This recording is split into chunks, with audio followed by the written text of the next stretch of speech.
Imported माल वाले बयान पर बहन मायावती की आई बड़ी प्रतिक्रिया, सुनकर चौंक जाएंगे आप। जी हाँ दोस्तों, आपने बिल्कुल सही सुना। मैं हूं पराग महेंद्र, आप देख रहे हैं नेशनल चौपाल। महाराष्ट्र में विधानसभा चुनाव जारी है और इस बीच एक ऐसा सोशल मीडिया पर बयान लगातार सुर्खियों में है जिसको लेकर तमाम राजनीतिक पार्टियों के बीच अब खींचतान बनी हुई है। ऐसे में बता दें कि एकनाथ शिंदे जो महाराष्ट्र के मुख्यमंत्री है, उनके माध्यम से भी बयान आया है और इसको लेकर तमाम राजनीतिक पार्टियों के जरिए भी उनके नेता भी अपना बयान जारी करते हुए दिखाई दे रहे हैं। ऐसे में बता दें कि बहन मायावती जो बहुजन समाज पार्टी के राष्ट्रीय अध्यक्ष है, इनके जरिए आज एक प्रेस कॉन्फ्रेंस की गई और इस प्रेस कॉन्फ्रेंस के दौरान उन्होंने इस मामले को लेकर भी अपनी बड़ी प्रतिक्रिया दी है। क्या कुछ कहा है वो तमाम चीजें आपके साथ साझा करेंगे। इसके साथ साथ पहले मामला समझ लेते हैं कि आखिर ये बयान देने के पीछे वजह क्या है, आखिर ये बयान क्यों दिया गया और इस बयान को लेकर जिस तरीके से तमाम राजनीतिक पार्टियों की प्रतिक्रिया है, जिनको लेकर ये बयान दिया गया, उन्होंने इस मसले पर क्या कुछ कहा है।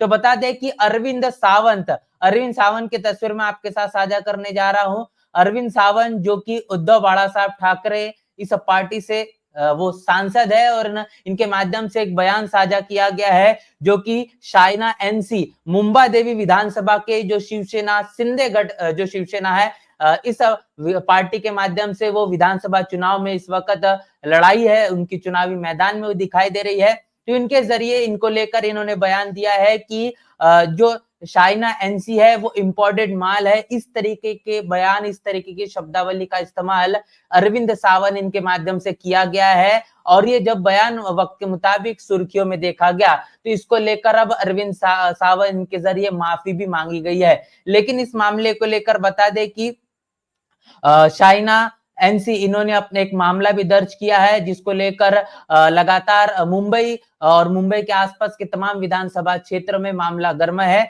अब इस मसले पर इनका क्या कुछ कहना है वो बयान आपके साथ में साझा करूंगा। लंबी प्रतिक्रिया है और ये प्रतिक्रिया आपके साथ हम रूबरू कर रहे हैं कि इस मसले पर शाइना एनसी इन्होंने क्या कुछ कहा है। उबाठा गुट के सांसद अरविंद सावंत ने 29 अक्टूबर 2024 को एक मीडिया चैनल पर मेरे लिए माल शब्द का प्रयोग किया। हमारी संस्कृति में महिलाओं को शक्ति के रूप में देखा जाता है। मां मुंबा देवी हम सबकी प्रेरणा स्रोत है। इस तरह का बयान स्वीकार्य है और यह अपमान न केवल मेरा है बल्कि महाराष्ट्र की समस्त महिलाओं का भी है। मुझे यह समझने के लिए कोई कठिनाई नहीं होती कि अरविंद सावंत का यह बयान मेरे प्रतिद्वंदी अमीन अली के नामांकन के दौरान दिया गया। अमीन पटेल वही व्यक्ति है जो 3 तलाक जैसी कुरीतियों का पुरजोर समर्थक है। मैं ऐसे व्यक्तियों से महिलाओं के सम्मान की अपेक्षा नहीं कर सकती। तो ये पहला बयान यहाँ पर शाइना एनसी इनके जरिए साझा किया है जो कि शिवसेना के शिंदे गुट के जो प्रत्याशी है मुंबा देवी विधानसभा से, इनके माध्यम से। अब इस मसले का जो गहराई है वो आप समझने की कोशिश करिए कि क्या कुछ कहा गया है।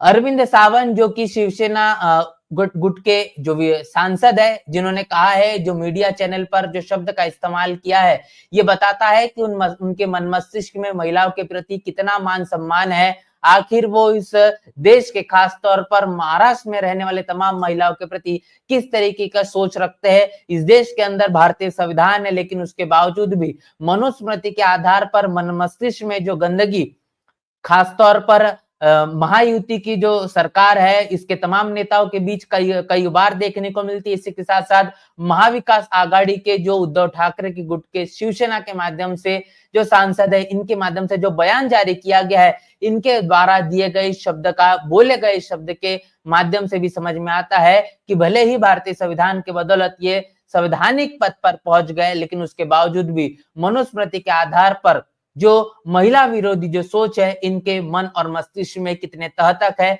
जिसके कारण एक सांसद होने के बावजूद भी इस तरीके के शब्दों का इस्तेमाल करने के लिए उन्हें किसी भी तरीके का कोई भय और डर महसूस नहीं हुआ है।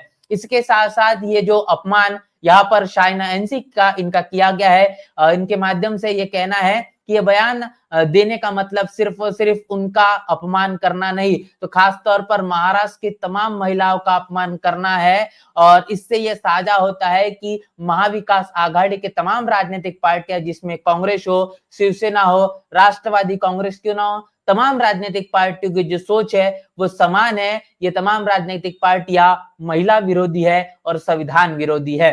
इसके साथ साथ अगला जो बयान है वो अगला बयान भी आपके साथ साझा करेंगे। ये अगला बयान देखिए जो शाइना एनसी इनके जरिए जारी किया गया है। इनका ये कहना है कि महाराष्ट्र देश और राज्यों ने महिलाओं के सम्मान के में कई महत्वपूर्ण योजनाएं लागू की है, जैसे बेटी बचाओ बेटी पढ़ाओ और लाड़की बहन योजना। इन योजनाओं के माध्यम से महायुति की सरकार समाज में महिलाओं की भागीदारी सुनिश्चित कर रही है। वही महाविनाश आघाड़ी के नेताओं को महिलाओं बेटियों में माल नजर आ रहा है। मैं महाविनाश आघाड़ी के सभी बड़े नेताओं से पूछना चाहती हूँ कि अरविंद सावंत के इस बयान पर अभी तक एक शब्द क्यों नहीं कहा। इससे यह साबित होता है कि वे मौन रूप से इस बयान का समर्थन कर रहे हैं। यह शर्म की बात है कि जब उन्होंने यह कहा तब अमीन पटेल और उनके समर्थक हंस रहे थे। इससे शर्म की बात है और क्या हो सकती है। कम से कम माँ मुंबा देवी से तो डरो।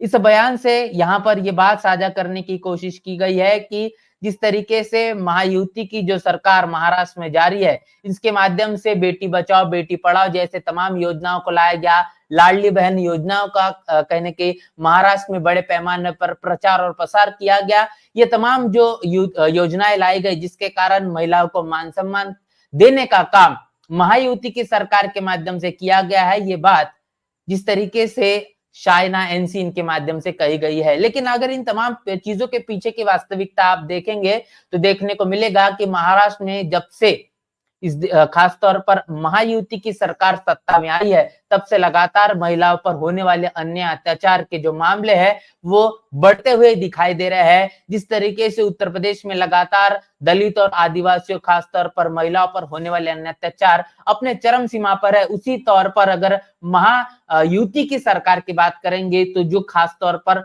महाराष्ट्र में भी अब ऐसी वारदातें और इनको अंजाम देते हुए लोग दिखाई दे रहे हैं और ऐसी तमाम वारदातें कहीं ना कहीं फाइलों में दफन होते हुए भी दिखाई दे रही है। तो जो बात शाइना एनसी इनके जरिए जारी की गई उनमें उतनी सच्चाई देखने को नहीं मिलती, लेकिन खासतौर पर महिलाओं का होने वाला अपमान ये कदापि इस लोकतांत्रिक भारत में स्वीकार करने लायक नहीं है, जिसको लेकर बहन मायावती की भी अपनी एक बड़ी प्रतिक्रिया दी गई है। बहन मायावती ने क्या कुछ कहा है वो बयान आपके साथ साझा बाई-इलेक्शन में महिलाओं का उत्पीड़न होना अभी तक भी बंद नहीं हो पा रहा है और इस मामले में अभी हाल ही में महाराष्ट्र में अरविंद सावंत द्वारा जिस प्रकार से वहां एक महिला के लिए अभद्र भाषा का इस्तेमाल किया गया है, उसे सरकार को हल्के में न लेकर ये बहुत ही शर्मनाक है, अमानवीय है, निंदनीय है। जो उन्होंने अभद्र भाषा का इस्तेमाल किया है तो उसे सरकार को, वहाँ की सरकार को हल्के में न लेकर बल्कि अति गंभीरता से लेते हुए उसके विरुद्ध सख्त कानूनी कार्रवाई करनी चाहिए, जो ये बहुत जरूरी है।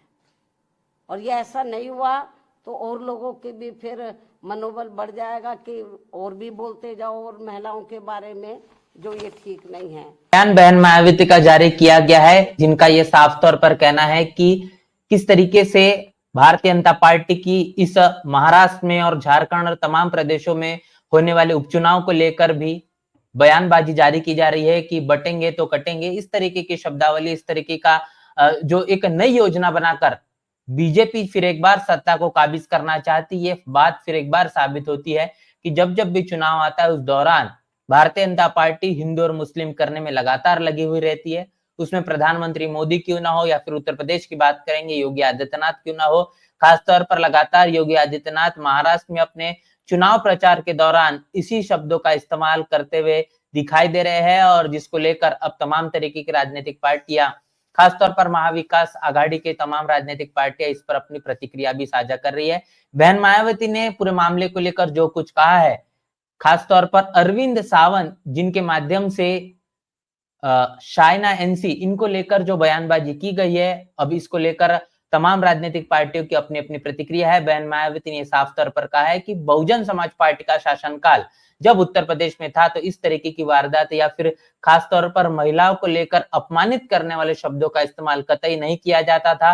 शासन और प्रशासन का इतना भय और डर था कि तमाम राजनीतिक पार्टियों के नेता वो इस प्रकार की व्यक्तिगत और महिला विरोधी टिप्पणी करने के लिए कई बार सोचते थे। इस पूरे के पूरे मसले पर आपकी क्या राय है, प्रतिक्रिया क्या है, आप लिखकर हमें कमेंट बॉक्स में जरूर साझा करें और मिलते इसी प्रकार के नए वीडियो में। तब तक के लिए जय भीम, जय भारत।